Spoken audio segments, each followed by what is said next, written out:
Olá, pessoal. Meu nome é Tatiana Dratowski-Sister, sou sócia da área de contratos comerciais e franquias do BMA Advogados e hoje o papo do BMA Plural é com ninguém menos que Daniela Bortmann. Dani Bortmann é a primeira mulher tetraplégica a se formar em medicina. Daniela é especialista em medicina do trabalho, é head de medicina ocupacional e saúde da Bayer. A Daniela também tem uma consultoria de diversidade, equidade e inclusão no mercado de trabalho. É palestrante e coautora de 2 livros publicados que são referências no tema. E também é embaixadora de @Mulheres Inspiradoras, plataforma pioneira em networking de alta liderança e parceria oficial ONU Mulheres no Brasil. Dani, seja muito bem-vinda a essa nossa especial conversa. Nós estamos aqui muito felizes em te receber para essa entrevista e gostaria de começar essa conversa pedindo para que você se apresentasse e contasse um pouco para nós sobre a sua história. Prazer é meu, Tati.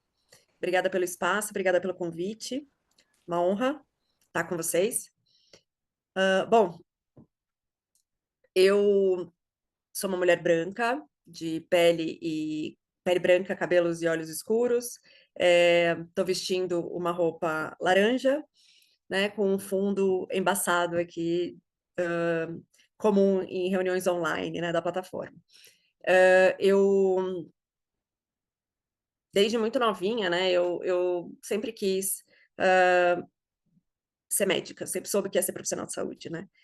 Meus pais são profissionais de saúde, eu sou filha de mãe dentista e pai médico, e sempre soube que eu ia seguir na área. Eu sou filha do meio, de 2 irmãos, sou de São Paulo, capital, sou judia, estudei todo o ensino, fundamental e médio em escola judaica. Posso dizer que tive tudo que uma criança precisa para crescer feliz e saudável, Tati, assim. Eu sempre fui poupada de qualquer tipo de tragédia na família, sempre tive recurso emocional, suporte familiar, enfim, tudo que uma pessoa, regular, ordinária, precisa para se desenvolver na vida, né. Dessa forma, segui uma vida normal. Quando eu fui para a faculdade, eu cheguei com 20 anos na faculdade de medicina no interior, fui seguir o sonho, cheguei na faculdade e foram um dos melhores períodos da minha vida, assim, né, faculdade fora de casa, sair de casa, morar com amiga, república era badalada, né, eu era atleta, né, eu jogava handball pela faculdade, sempre me dava bem com todo mundo, organizava as festinhas da medicina e aquela vida super, estava super feliz, numa fase super animada, né, super empolgante da minha vida. Mas aí uma noite, no terceiro ano, eu estava no terceiro ano da faculdade de medicina, eu estava saindo de um happy hour, quando eu entrei no carro de um amigo para pegar uma carona, e no único semáforo que separava a minha casa da República, tinha uns 200 metros, eu entrei no carro, era rapidinho, entrei no carro, não coloquei o cinto de segurança, e aí veio a prova de que na vida é tudo muito breve, né. Em questão de segundos, assim, no único semáforo que separava lá a República da minha casa, um cara passou no farol vermelho, enfim, a 140 por hora, pegou o carro que eu estava e eu acabei, tendo uma lesão na medula, quebrando o pescoço, e perdi todos os movimentos do corpo, eu fiquei tetraplégica, né. E aí, para resumir a história, eu, passei por uma fase difícil, enfim, de reabilitação, de entendimento, né, do meu novo eu mesmo, né. Eu, de repente, passei a habitar um corpo que eu não respondia mais aos meus comandos, eu não sabia como existir, né, porque estava paralisada do pescoço para baixo e tudo que eu sabia fazer dependia de comandos que eu não tinha mais, né. E então eu diria que foi um processo super complicado, acho que naturalmente complicado, mas mais complicado do que o acidente, mais complicado do que ficar paralisada, Tati, foi descobrir só aos 23 anos que o mundo não dava, oportunidades iguais para todo mundo, que o mundo não era o mesmo para todas as pessoas. pode parecer muito óbvio, mas eu só fui ter essa real noção, fui viver isso de fato aos 23 anos, né, que acho que foi quando a minha bolha furou, né. E eu entendi que o mundo não era a representatividade do mundo não era, as condições, os valores, que eu tinha como referência, né.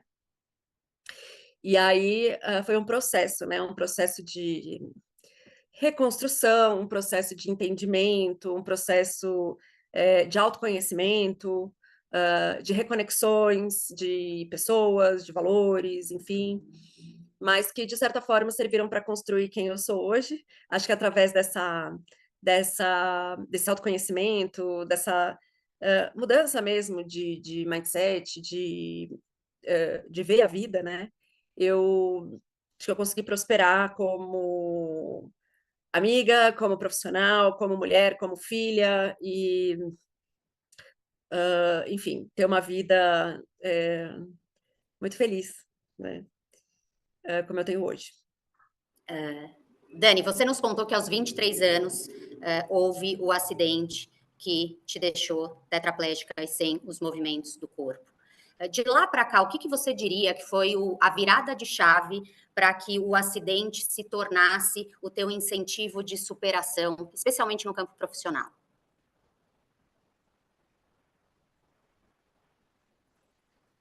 Tati, foi uma época naturalmente muito complicada, como eu falei.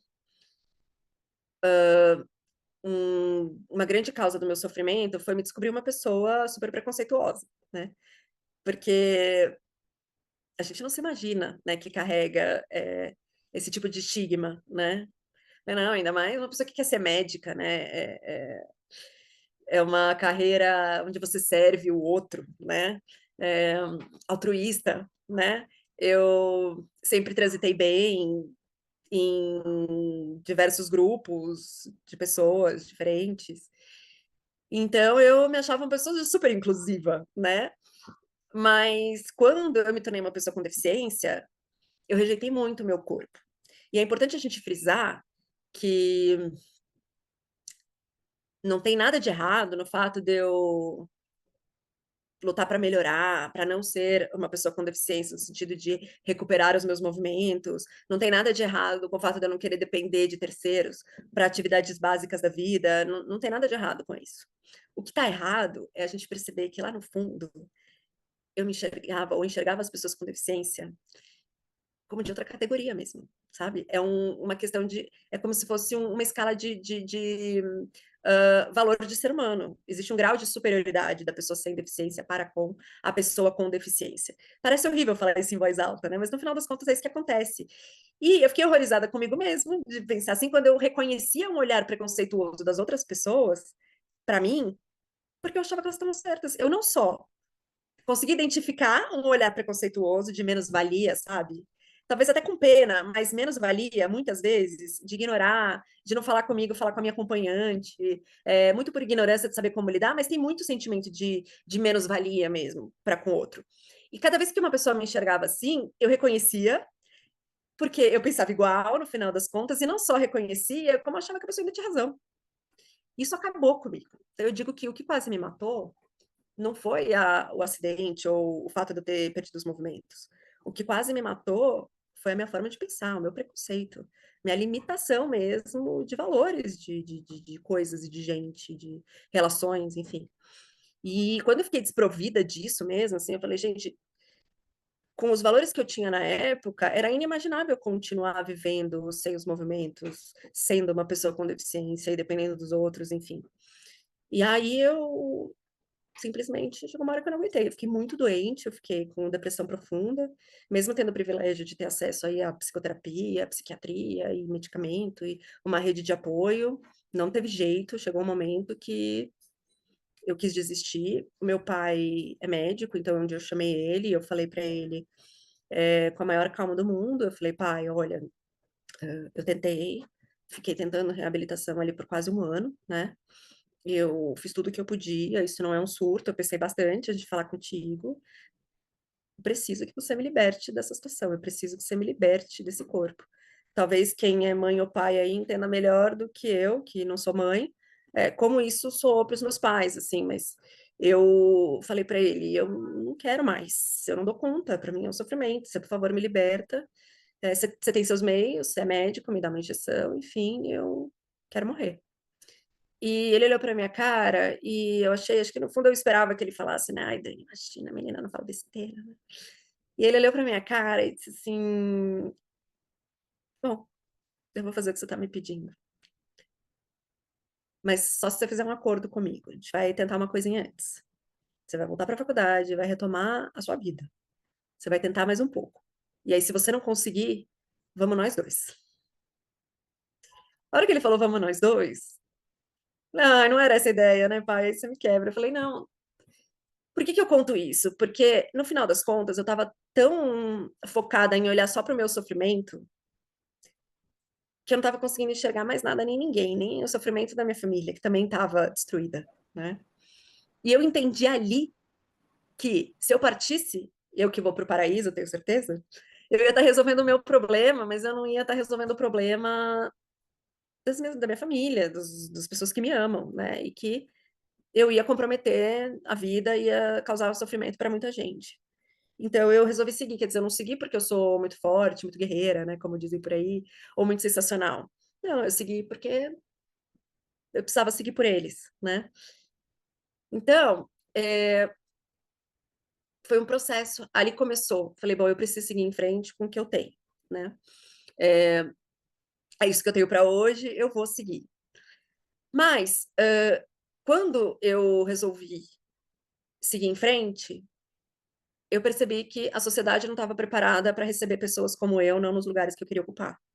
Não trabalhando numa multinacional, não com diploma de medicina, né? Foi aí que me recusaram voltar para a faculdade. Aí que as pessoas diziam que não dá, não dá, não dá. É o que eu escuto todo dia. Acho que para você não dá, lá não vai dar. Acho que ali não dá, você não pode, você não consegue. Se não toda semana, de verdade, perdão. Se não todo dia, pelo menos toda semana eu escuto um para você não dá. Só que na maioria das vezes dá. E aí você não precisa que uma tragédia aconteça com você, você não precisa ser mãe de uma pessoa com deficiência, você não precisa ser pai de uma pessoa com deficiência, você não precisa ser o chefe que necessariamente vai dar a primeira oportunidade. Mas em pequenas oportunidades, todos os dias, na nossa rotina, a gente tem a chance de transformar a vida de alguém. A gente não chega a lugar nenhum sozinho. E eu convido a todos vocês a serem agentes transformadores na vida de alguém. Sabe, Dani, que eu já ouvi essa história várias vezes e eu me emociono toda vez que você conta. Se você pudesse compartilhar com a gente alguns dos tantos desafios que você enfrentou na vida profissional para alcançar a posição de liderança que hoje você tem, quais seriam esses desafios e o que você fez para superá-los? Meu primeiro cargo de liderança foi em 2014, quando eu já tive que pegar logo de início um time com 35 médicos. Eu era a única mulher, minto, não era a única, mas eram pouquíssimas mulheres. Eu era a mais jovem e mulher com deficiência, né? Então, eu diria que foi um super desafio, assim, foi quando eu comecei a notar o que que era ter que fazer mais, do que as outras pessoas para ser levada a sério, o que que era ter que, hã, me esforçar e, me impor, né, num ambiente onde, as pessoas, por vários motivos, em maior ou menor grau, queriam me invisibilizar, né, ou, durante esse processo, é importante a gente falar sobre isso, né, eu acho que todo tipo de preconceito, né, todo tipo de tentativa, né, de anular ou diminuir, uma outra pessoa, ou uma outra coisa, um outro processo, eu acho que parte muito, do repertório que cada um tem da dentro da própria cabeça, né, baseado nas próprias experiências, do que viveu, do que ensinaram, enfim, a gente tem um repertório ali e vai tocando a vida no automatismo, né.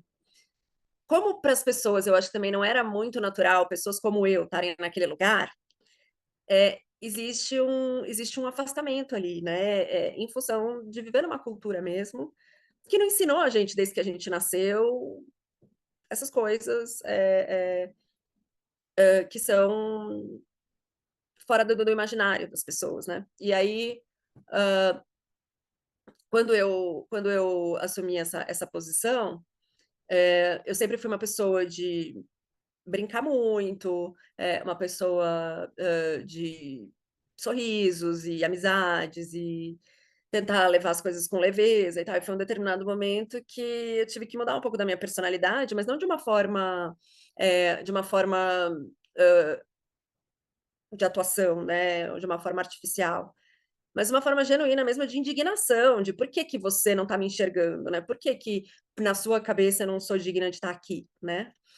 Então, eu acho que o maior desafio, até hoje foi esse, do ponto de vista, socioambiental, eu acho que foi esse, de realmente, tentarem descredibilizar mesmo, em vários momentos, concretos, não é uma percepção minha, né, em vários fatos.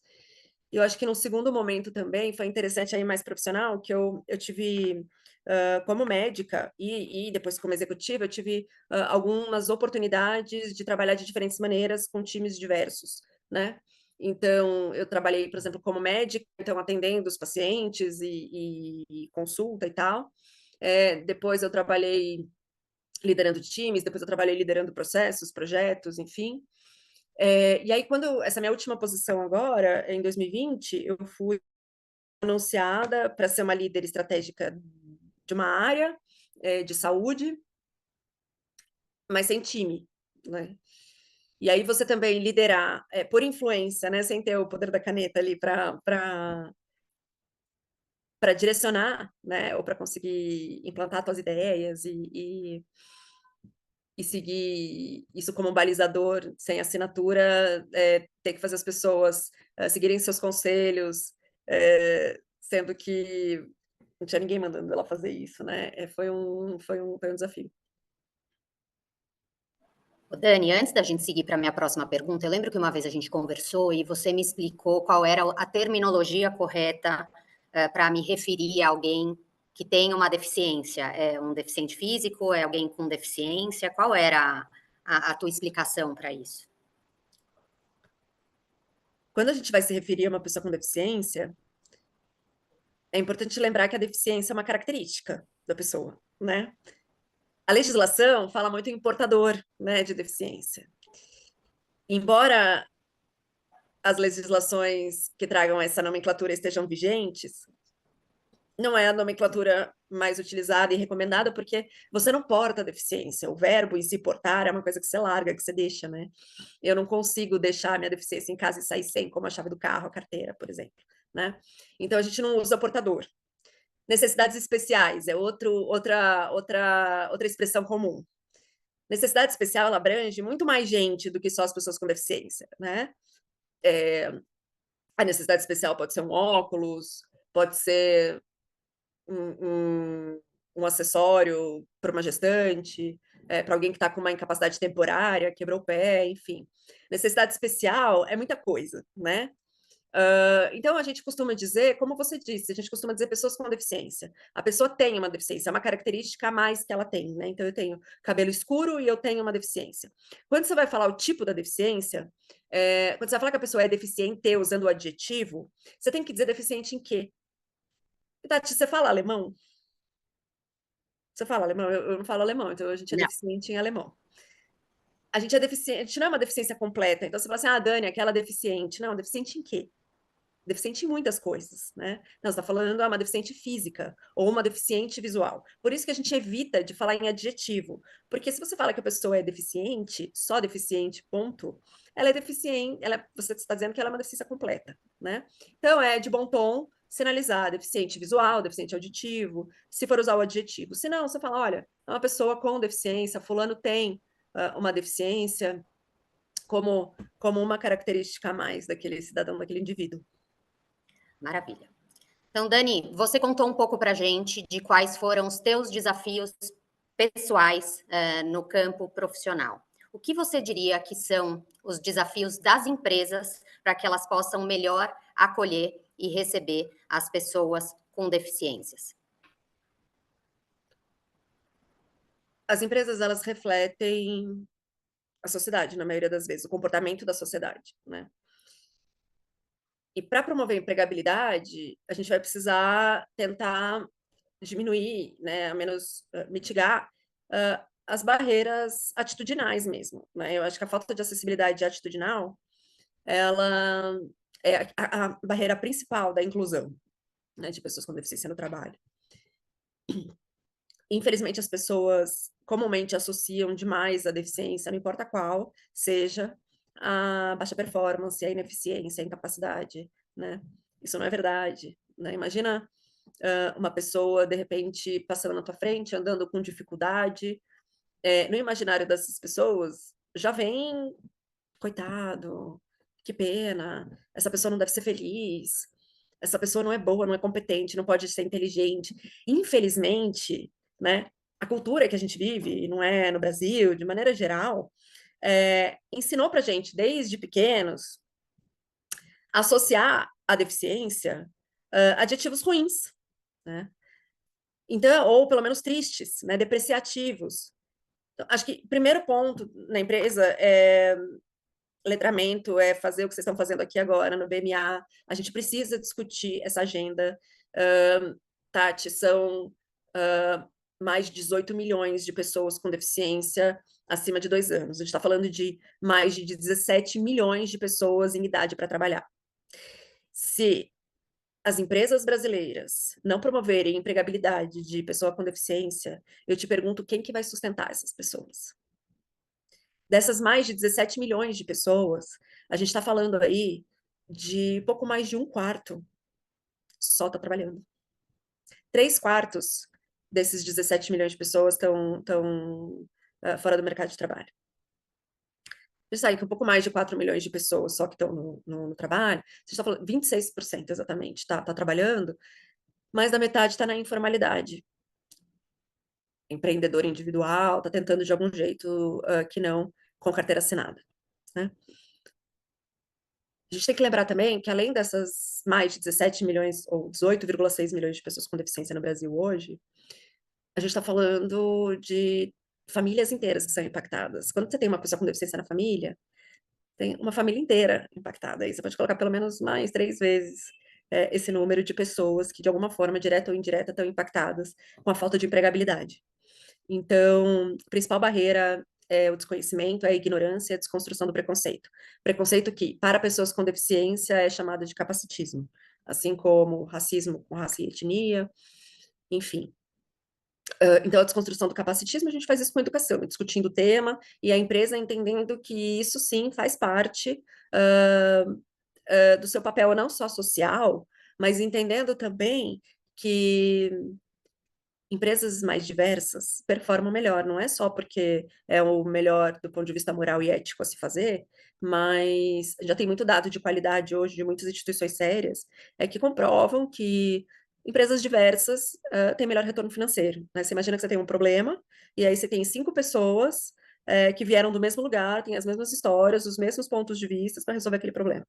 Não é melhor você ter 5 pessoas com pontos de vista diferentes, com bagagens diferentes, com histórias diferentes, com experiências diferentes para resolver o mesmo problema, né? Então a gente sabe que equipes diversas são mais criativas, equipes diversas são mais resilientes, equipes diversas melhoram o clima, a organização. A gente tem aí muitos dados que corroboram as vantagens que as empresas têm para promover a inclusão dessa diversidade, né? Eu gosto de falar que a gente tem que incluir a diversidade humana de forma geral, mas entendendo que para pessoa com deficiência tem particularidades, porque aí você imagina que tem adaptações, por exemplo, necessárias, talvez, muitas vezes. Outras não, mas muitas vezes é necessário algum tipo de adaptação, né? Eu, por exemplo, eu tenho uma paralisia importante dos membros superiores e inferiores, então eu tenho uma assistente pessoal, né? Uma pessoa de enfermagem, que anda comigo, que vai trabalhar comigo para me auxiliar nas coisas que eu preciso fazer no trabalho, né?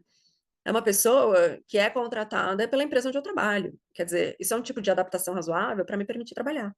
Você fala, poxa, Dani, mas aí encarece a posição, né?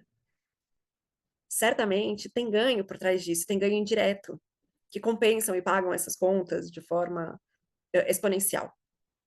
Então, eu diria que, primeiro de tudo, é educar, discutir, pôr a pauta na agenda, e, em segundo lugar, dar oportunidade, porque acho que se a teoria ensina, né, o exemplo multiplica, né? Então eu acho que é botar case de sucesso na empresa, dando exemplo, mostrando que é possível, que a gente consegue um resultado bacana, não é nenhum bicho de sete cabeças, não existe prejuízo para fazer inclusão de pessoa com deficiência no trabalho. E acho que dessa forma a empresa consegue ter um pouco mais de maturidade e colher os frutos aí dessa diversidade. Isso. Dani, para a gente encerrar a nossa conversa, qual seria a sua dica para líderes no mercado de trabalho, empresas e pessoas com deficiência para que possamos promover maior inclusão nos nossos ambientes de trabalho? 2 pontos que eu gosto mais, assim, um ponto é a gente entender que a gente não pode determinar o que é ou não possível com base, só na nossa experiência, só no nosso repertório, né. A gente não deve projetar para o outro só aquilo que a gente consegue enxergar. Acho que é importante a gente, para se desenvolver como ser humano, manter uma cabeça aberta, né, uma cabeça aberta para novas possibilidades, de todas as formas. Porque quando a gente faz isso, a gente não só encara a inclusão de pessoa com deficiência aqui do meu lado, né, ou eu dou acessibilidade para uma pessoa com deficiência aqui do meu lado, mas eu consigo respeitar melhor as diferenças de forma geral, né. A gente está vivendo num mundo muito intolerante, em todos os aspectos, né. A gente encara as diferenças, como um defeito, né.